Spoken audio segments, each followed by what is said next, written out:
êtes bien. On se retrouve aujourd'hui dans une nouvelle vidéo pour vous faire enfin la vidéo questions-réponses sur l'accouchement à la maison. Donc j'ai récupéré les questions qui m'étaient le plus souvent demandées et le but c'est de pouvoir y répondre dans cette vidéo afin que si jamais vous cherchiez des informations pour un futur accouchement à domicile, ce soit à peu près tout réuni ici. Bien évidemment, si vous avez des questions en plus, n'hésitez pas à les poser dans les commentaires et je ferai mon possible pour y répondre. Donc tout d'abord, petit récapitulatif, j'ai déjà accouché une fois à la maison, donc pour ma première fille, c'était mon premier accouchement et je l'ai fait à la maison.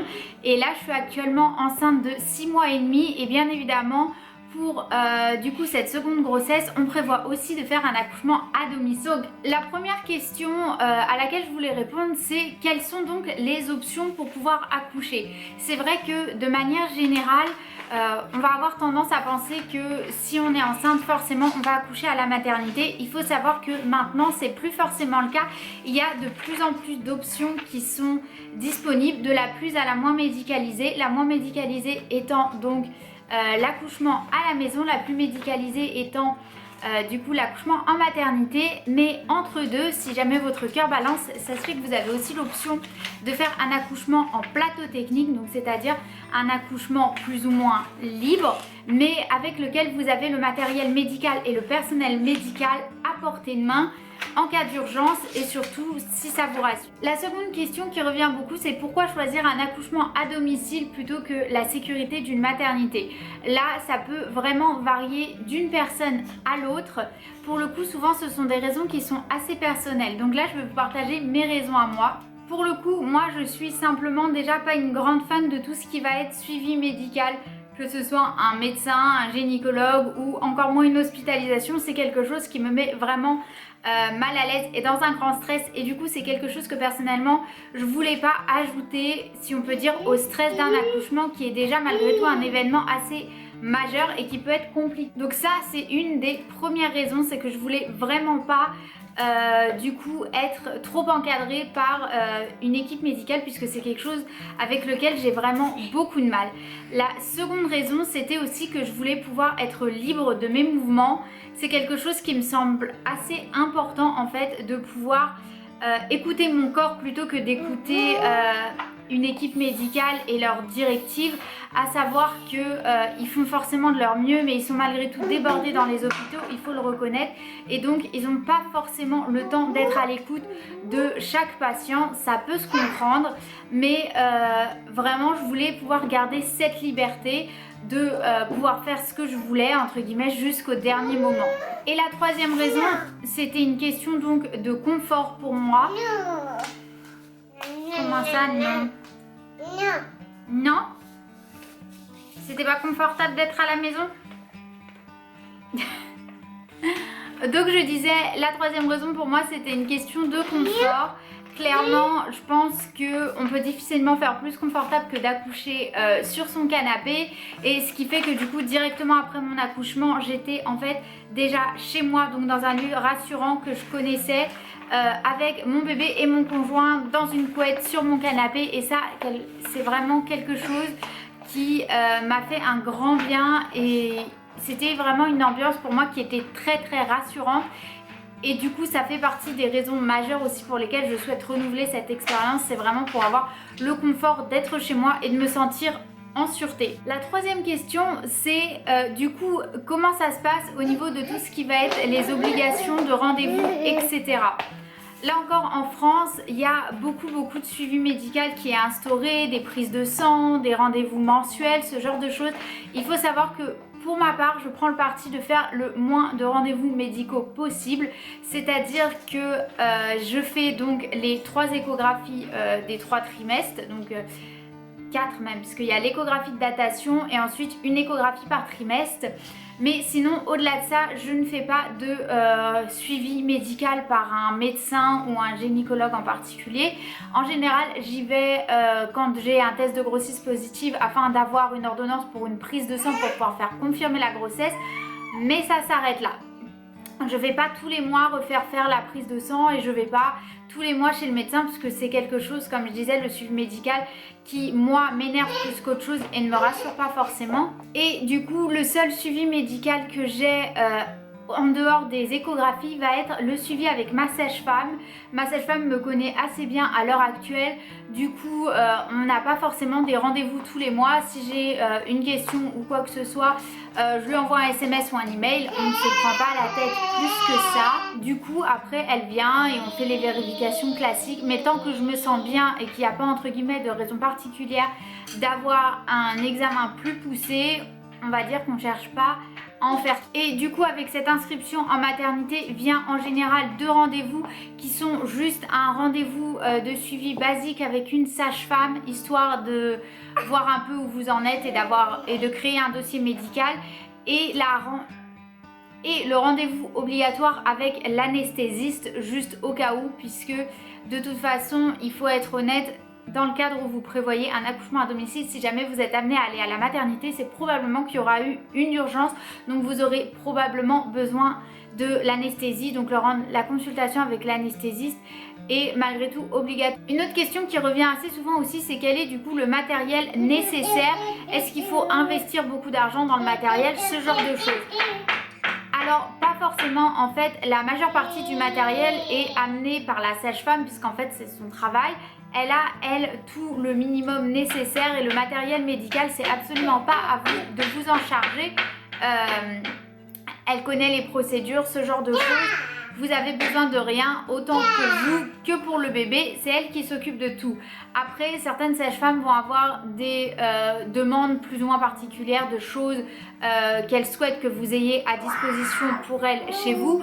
Pour le coup, nous, c'était un lot de vieux serviettes de bain, puisque forcément, ça allait mettre du sang, et une bâche plastique pour pouvoir protéger le canapé ou le lit, enfin le lieu où on aurait décidé que l'accouchement se passerait.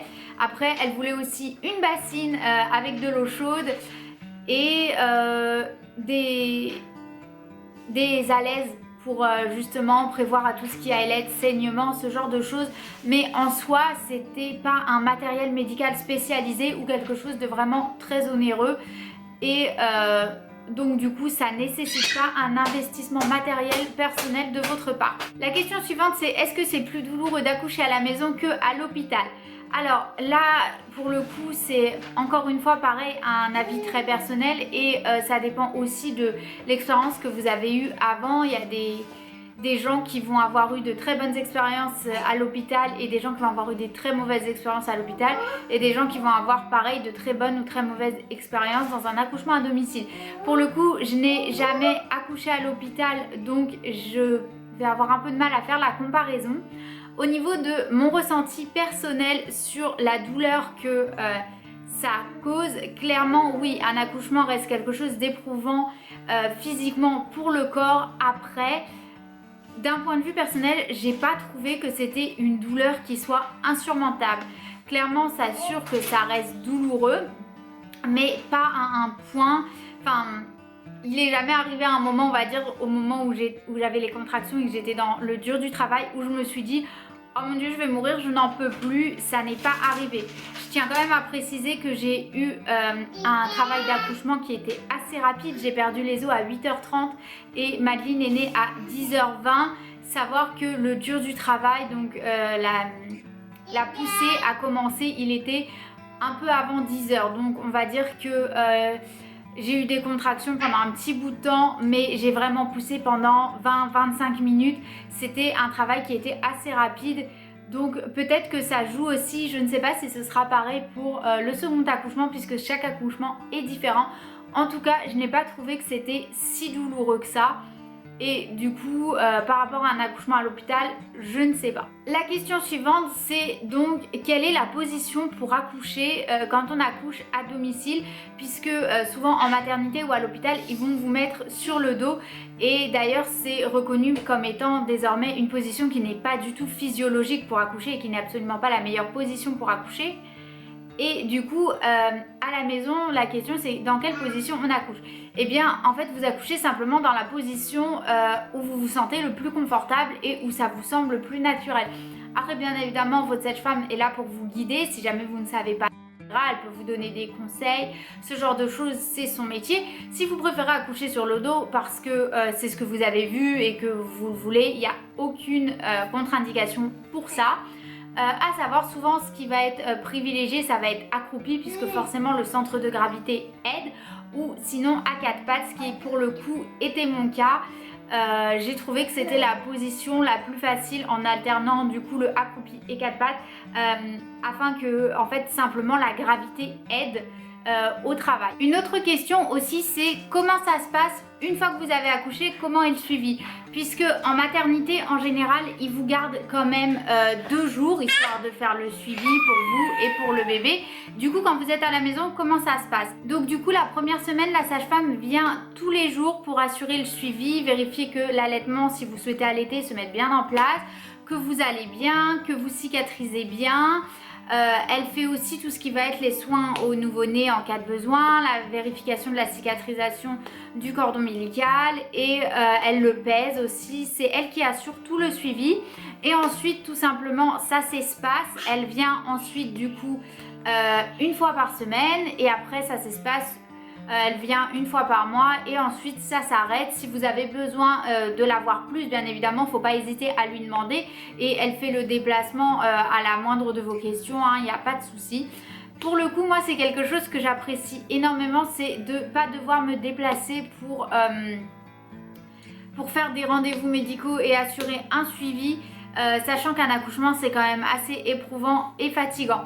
Le seul rendez-vous pour lequel il faudra quand même vous déplacer, c'est le rendez-vous obligatoire auprès d'un pédiatre ou d'un médecin généraliste pour le bébé qui doit avoir lieu, il me semble, je crois que c'est dans les 8 ou 10 premiers jours et dans lequel il remplit un certificat médical comme quoi l'enfant va bien. C'est le seul rendez-vous du coup pour lequel vous serez obligé de sortir et ça reste malgré tout assez appréciable pour moi de pouvoir effectuer tout ce suivi médical depuis chez vous, surtout après un accouchement quand vous êtes assez fatigué et que vous avez besoin de vous remettre de vos émotions. Et enfin, dernière question qui est probablement la question qu'on m'a le plus posée, c'est combien ça coûte et est-ce que c'est pris en charge?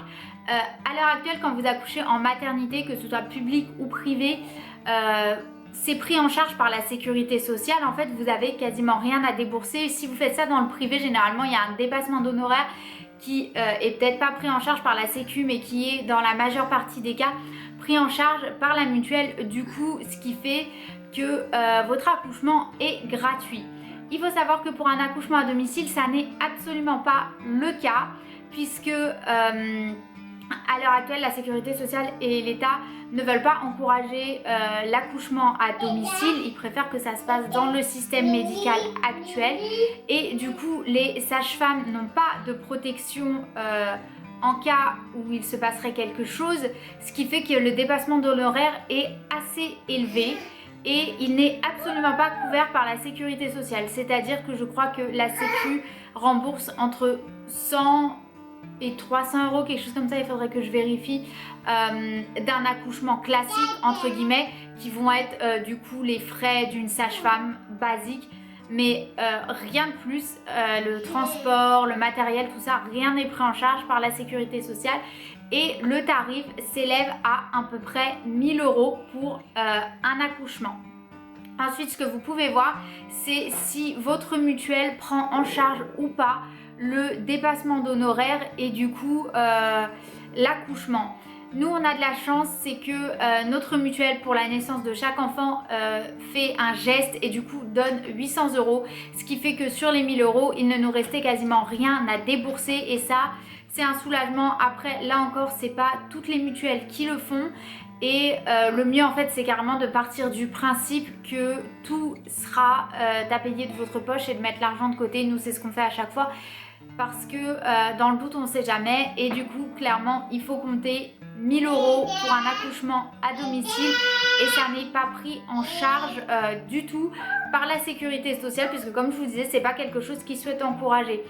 À savoir, c'est aussi quelque chose dont il faut parler avec votre sage-femme si jamais vous souhaitez faire un accouchement à domicile.